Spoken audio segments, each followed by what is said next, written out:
There's a bald guy who can end any fight with one punch. A kid who can summon giant toads in the middle of a battlefield. And somewhere in a dark corner of the anime multiverse, there's a man who gets reincarnated as a vending machine. Yeah, a vending machine. With coin slots, buttons, and everything. This is anime. Welcome to the world where the rules of logic politely excuse themselves and emotions take the wheel. At first glance, it all feels insane. Loud colors, exaggerated reactions, people yelling attack names mid-battle like they're in a karaoke bar. You think this can't be serious. And you'd be right. It isn't until suddenly it is. That ridiculous kid with the toad? He's carrying the emotional weight of a boy abandoned, trying to prove his worth in a world that keeps telling him he's nothing. That bald man with the overpowered punch? He's battling the existential crisis of being too powerful when nothing challenges you. What even matters anymore? It's this dance between absurdity and soul-punching truth that makes anime hit different. You come in expecting fireworks and sword fights and end up questioning your entire belief system because a pixelated high schooler gave a motivational speech on a rooftop. But here's what's sneaky: anime doesn't come at you with heavy-handed lectures or plot lines soaked in realism.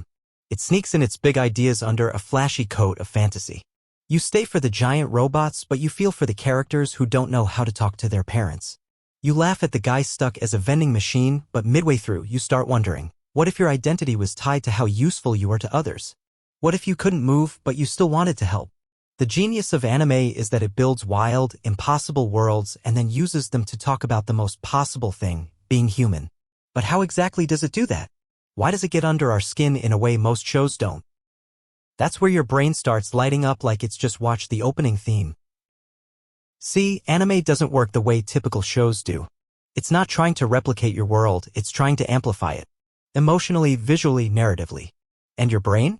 It eats that up. Let's talk psychology. Our minds are wired to crave stories that feel intense even if we know they're fake. When a character screams in pain or triumph, when music swells and their eyes shimmer with tears, your mirror neurons kick in. You start to feel it too. Your body doesn't know you're not the one fighting a demon on a rooftop at sunset, it just knows something huge is happening. And boom, dopamine, adrenaline, even a little cortisol if things get dark. You're hooked. But anime doesn't just give you thrill. It's oddly patient. It builds emotional connections, slow and deep. Characters train for years, relationships take seasons to form, and no one gets over trauma in one episode. It's frustrating, but so real. Because real growth is slow. And your brain respects that. It's why, when a quiet loner finally whispers thank you to their friend after 60 episodes, it wrecks you more than a dramatic romantic kiss in a Western show. Now here's the twist. Unlike many live-action dramas, anime lets characters say exactly what they feel. No cryptic stares or vague metaphors. If someone is lonely, they say they're lonely. If they hate themselves, they say it out loud. And hearing that? It's freeing. Because deep down, most of us wish we could do the same. Anime validates your mess. It shows that feeling weak, awkward, or unsure doesn't make you broken, it makes you relatable. Then comes the physical side. You know how you feel a weird energy after binging anime for a few hours? That rush to draw, to write, to chase your goals like a main character powering up for the final arc? That's not random. That's stimulation. When you see characters who fail, learn, get back up over and over, your brain starts mirroring that resilience. It's not just passive viewing. It's emotional training. And socially? It brings people together. You find your people. You quote lines where merch debate over which protagonist would win in a fight. Anime becomes language, a culture, a comfort zone. But here's the real magic, it's not just about stories. It's about seeing yourself reflected in a story you never thought could be about you. And when that connection hits, you don't just watch anime anymore, you feel it. But it's not just emotional resonance that makes it powerful. There's something very specific about the way anime tells stories and the way it gets you to care even when the plot sounds like pure madness. And that takes us to the next level. Here's where it all comes together. Anime doesn't just tell you a story. It crafts an experience. And for someone new, that can be overwhelming. One minute you're watching a dude eat a potato chip like it's a 5-course meal, the next you're sobbing because a talking pig sacrificed himself for the greater good. But the chaos is by design. Anime understands one thing really well: people don't remember everything, they remember what moved them. So how does it make you care? By breaking rules, but never hearts. Characters don't just evolve, they transform. The shy girl doesn't just gain confidence, she turns into a sword-wielding queen. The nerdy kid doesn't just study harder, he unlocks hidden powers passed down through bloodlines and trauma. It's storytelling on steroids, sure, but at the core, the emotions are universal. We've all felt invisible. We've all wanted to be chosen. We've all wanted to prove something to the world. Anime takes those quiet human cravings and shouts them through a megaphone wrapped in neon lightning. And if you're just starting out, here's where the magic begins. Want something grounded but gripping? Try Your Name. A romantic sci-fi that messes with time and identity, but somehow still makes you cry over missed phone calls. Prefer action with heart? My Hero Academia makes every battle feel like a high school exam you failed emotionally. Need something with mystery? Death Note is a psychological chess game between a genius sociopath and a sugar-fueled detective, and somehow you're rooting for both. And if you're into quiet, wholesome vibes, slice of life, anime like A Silent Voice or Clannad will gently stomp on your soul and thank you for watching. But the real treasure, that first show that clicks with you, that moment when you realize you're not just watching to pass time, you're watching because something in you needed this story. Maybe it's the courage of a swordsman with no fear. Maybe it's the quiet resilience of a girl rebuilding her life.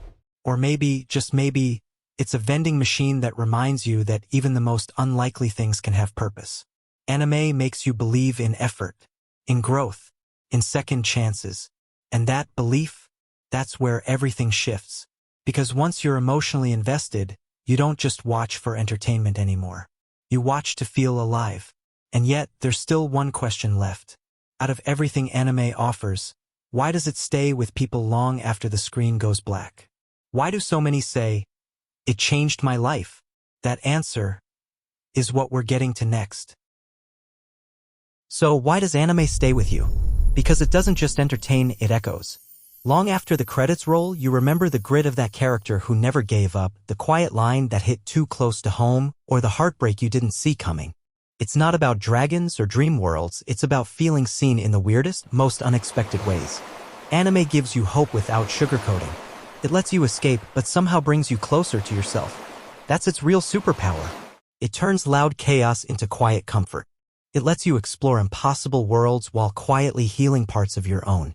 It tells you in its own exaggerated, cinematic way, hey, you're not the only one feeling like this. And maybe that's why, once you start, you never really stop. You just keep watching one episode at a time, until the opening songs start living in your head rent-free, until you catch yourself quoting lines that once felt silly but now feel strangely profound, until your quick break turns into a late-night marathon because you needed to know what happened next. Anime becomes more than a hobby. It becomes a soft little anchor, a friend that shows up exactly when you need it, can hype you up when you feel stuck, quiet you down when the world feels too loud. It doesn't judge where you're at. It just meets you there, episode after episode. So whether you're in it for the sword fights, the slow burn friendships, the emotional wrecking balls disguised as plot twists, or just to see what the vending machine guy's up to, yes, the man who gets reincarnated as a literal vending machine and still manages to have character growth. And yes, it's as amazing and ridiculous as it sounds. One day you'll look back and say, that one anime? Yeah, it kinda changed me. And maybe the next time someone laughs and says, isn't anime just cartoons? You'll smile and think, if only they knew. Now the only question is, which one will be yours?